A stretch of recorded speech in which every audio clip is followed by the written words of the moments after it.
사도신경하심으로 2021년도 12월 16일 목요일 온라인 아침 기도에 하나님께 올려드리겠습니다. 전능하사 천지를 만드신 하나님 아버지를 내가 믿사오며 그 외아들 우리 주 예수 그리스도를 믿사오니 이는 성령으로 잉태하사 동정녀 마리아에게 나시고 본디오 빌라도에게 고난을 받으사 십자가에 못 박혀 죽으시고 장사한 지 사흘 만에 죽은 자 가운데서 다시 살아나시며 하늘에 오르사 전능하신 하나님 우편에 앉아 계시다가 저리로서 산자와 죽은 자를 심판하러 오시리라. 성령을 믿사오며 거룩한 공회와 성도가 서로 교통하는 것과 죄를 사하여 주시는 것과 몸이 다시 사는 것과 영원히 사는 것을 믿사옵나이다. 아멘. 찬송가 321장 찬송하시겠습니다.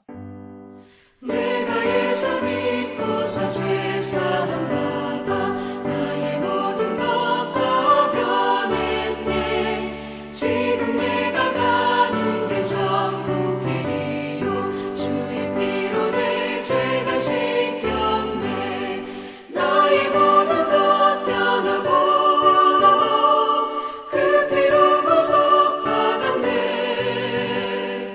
하나님은 나의 구원 되시오니 내게 정죄함 없겠네.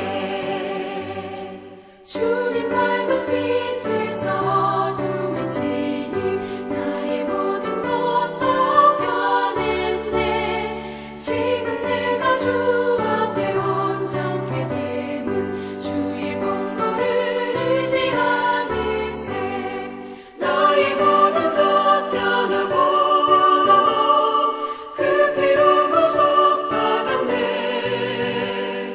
하나님은 나의 구원 되시오니 내게 정죄함 없겠네.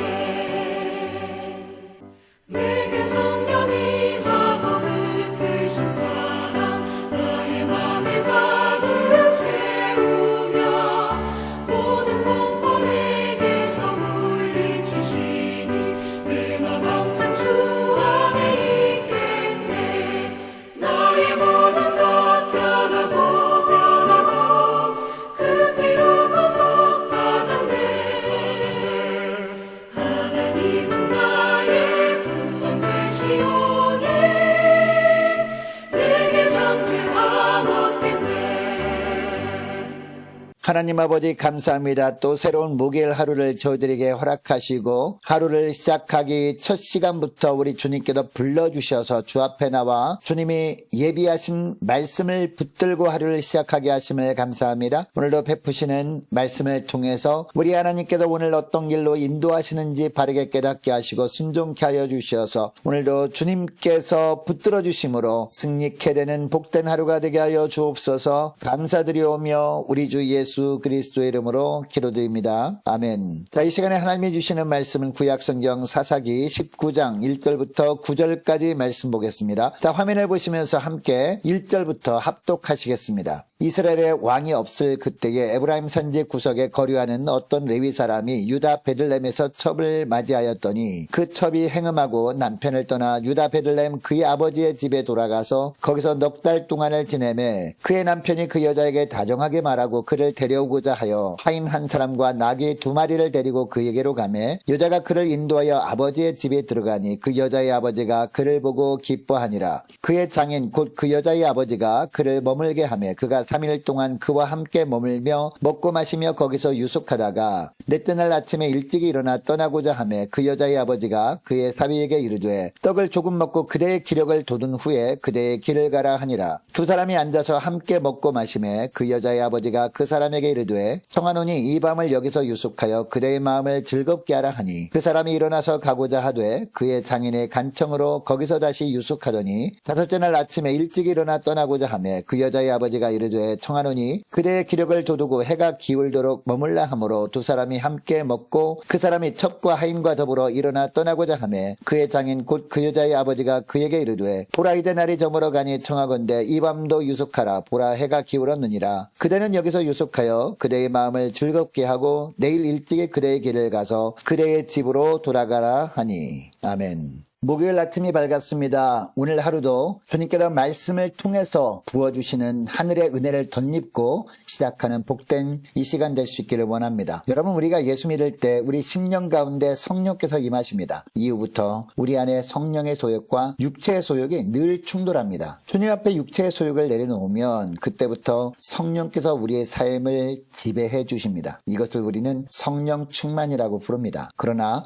육체의 소욕을 우리가 내려놓지 못하면 어떻게 될까요? 죄의 지배를 받게 됩니다. 결국 예수 믿는 사람인지 아닌지 모를 정도로 더 심한 죄악 가운데 나아가다가 멸망의 길로 들어서게 됩니다. 그래서 디모데전서 6장 12절에 보면 믿음의 선한 싸움을 싸우라 라고 하시는 겁니다. 여러분, 우리가 이미 살펴본 18장 19장은요 사사기 말기를 상징하는 첫 번째 사건이 기록된 본문이었습니다. 즉 하나님을 왕으로 섬기지 않을 때 어떻게 영적으로 타락할 수 있는지, 그리고 그 결과는 무엇이었는지 말씀하시는 본문이었다는 겁니다. 자, 오늘부터 살펴볼 19장부터 21장까지는 사사기 말기의 모습을 보여주는 두 번째 사건이 기록되어 있습니다. 이 세 장을 거쳐서 사사기 기자는 왕이신 하나님 나라에서 살지만 하나님을 왕으로 섬기지 않고 자기 속인에 오른 대로 행함으로 영적으로 타락하게 될 때에 도덕적으로도 얼마나 타락하게 되는지를 보여주고 있습니다. 자, 이 19장부터 보면요 레위인이 나옵니다. 여러분, 당시 레위인은 특별히 하나님이 영적인 일을 하도록 구별하신 사람들이었습니다. 그러니까 누구보다 신앙의 본이 되어야 했던 사람들이었다는 겁니다. 그런데 19장부터 보면 이 레위인이 도덕적으로 타락하는 모습을 보여주고 있습니다. 이것을 기록하면서 레위인까지 이처럼 타락할 정도니까 당시 이스라엘이 전체적으로 얼마나 도덕적으로 타락했었는지를 드러내고 있습니다. 또한 하나님의 인도하시는 삶을 살지 않고 자기 소견에 옳은 대로 살아갈 때 얼마나 처참한 삶의 실패를 경험하게 되는지를 잘 보여주고 있습니다. 19장 이하에 나오는 사건 속에서 많은 등장인물이 나옵니다. 그런데 공통점은 이들의 이름이 전혀 언급되지 않고 있다는 겁니다. 레위 사람, 그의 첩, 장인, 기브아에 거하는 에브라임 노인 등 모두 무명의 인물로 저자는 기록하고 있습니다. 여러분, 이렇게 이름을 밝히지 않는 두 가지 이유가 있어요. 첫째는 이 이야기가 일부 소수에 국한된 이야기가 온 이스라엘 공동체와 관련된 것임을 암시하는 거예요. 즉, 이 이야기에 등장하는 레위 사람은요 모든 레위 사람을 대표하는 사람인 겁니다. 그리고 첩은 모든 여인을 대표하는 사람입니다. 그리고 장인은 모든 객을 대접하는 사람을 대표합니다. 또 기브아에 살던 노인은 베냐민 지파 영토에서 타향살이를 하던 모든 사람을 상징함을 보여주고 있는 겁니다. 따라서 19장 이하에 나오는 이야기는 한두 사람의 특별한 얘기가 아니라 이스라엘 내에서 흔히 겪을 수 있는 이야기로 보편화시키고 있다는 겁니다. 둘째로 이름을 갖는다는 것은 고유한 인격과 존엄성을 지닌 사람이라는 뜻입니다. 속한 공동체에서 독창적인 존재로 인정을 받는다는 것입니다. 그렇기 때문에 문명의 등장인물이 암시하는 것은 그 시대 이스라엘 사회가 인간성과 인간미를 말살내버린 비인간적인 사회였음을 고발하고 있는 겁니다. 1절에 보면 이렇게 시작합니다. 이스라엘에 왕이 없을 그때에 에브라임 산지 구석에 거류하는 어떤 레위 사람이 유다 베들레헴에서 첩을 맞이하였더니 라고 합니다. 자, 그런데 이런 방식의 시작은요 이미 18장 1절에서 나왔던 겁니다. 그러므로 저자는 19장 이야기가 18장에 써 있었던 미가와 단지파의 이야기처럼 매우 충격적이며 믿기 어려운 일임을 암시하고 있습니다. 하나님을 가까이 하면서 섬기면서 이스라엘 사람들에게 거룩과 성결의 모델이 되어야 할 레위인이었거든요. 그런데 이 레위인이 어떤 삶을 살아갑니까? 성적 만족과 쾌락을 위해서 도시에 세련되고 섹시한 여인을 첩으로 취합니다. 당시 첩을 취하는 것은 많은 비용이 지출되는 일이었습니다. 부의 상징이었습니다. 3절에 가면 이 레위인은요 거대한 부를 취하고 있었습니다. 하인을 두었습니다. 뿐만 아니라 낙의 두 피를 소유하고 있었다라고 소개하고 있습니다. 그는 이웃을 돌봐주기보다 자신의 안락과 쾌락을 위해서 물질을 낭비하고 있었던 겁니다. 자, 계속해서 2절에 보니까 행음한 첩은 자기 아버지 집에서 넉 달을 지냅니다. 그렇다면 남편 레위인은 무엇을 할까요? 놀랍게도 가늠하고 달아난 첩을 데려오기 위해서 부드럽게 타이르고 설득하기 위해서 베들레헴으로 간다라고 3절에서 말씀하고 있습니다. 하지만 이러한 조치는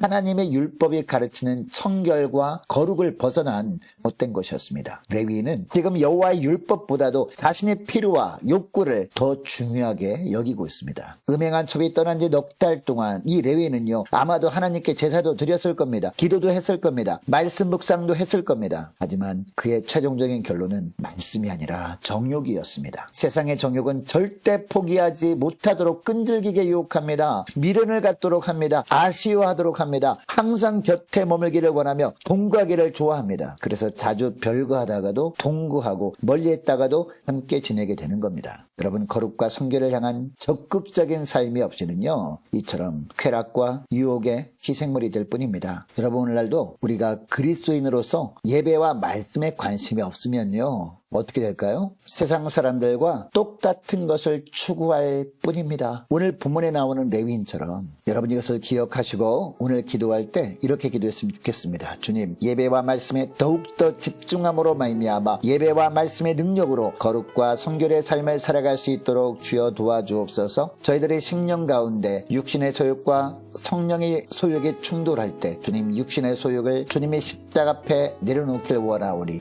오직 성령께 지배를 받으며 살아갈 수 있도록 은총 내려달라고 함께 기도하기를 원합니다. 계속 기도할 것은 오늘 하루 하나님 앞에서 살게 하옵소서. 다가오는 성탄 준비를 위해 함께 기도하기를 원하고 2022년도 새롭게 세워질 일꾼들 모두 다 순종케 하옵소서. 간절히 기도하기를 원합니다. 많은 환우들을 위해서 기도해 주시기 바라고요. 자, 수능을 치는 고3 수험생들이 앞날을 위해서, 취업을 앞둔 우리 자녀들이 앞날을 위해서 자, 우리 함께 기도하기를 원합니다. 박계혁 권사님과 우리 할인이 속히 회복될 수 있도록 기도해 주시기 바라고, 군문에는 이시은 형제를 위해서 함께 기도하기를 원합니다. 자, 우리 모든 성교사님들 각 가정들을 위해서 함께 기도하기를 원하고, 나라 민족을 위해서 우리 교회 앞날을 위해서 함께 기도하기를 원합니다. 저와 여러분이 가지고 남은 기도 제목을 놓고 우리 함께 기도하기를 원합니다. 기도하겠습니다.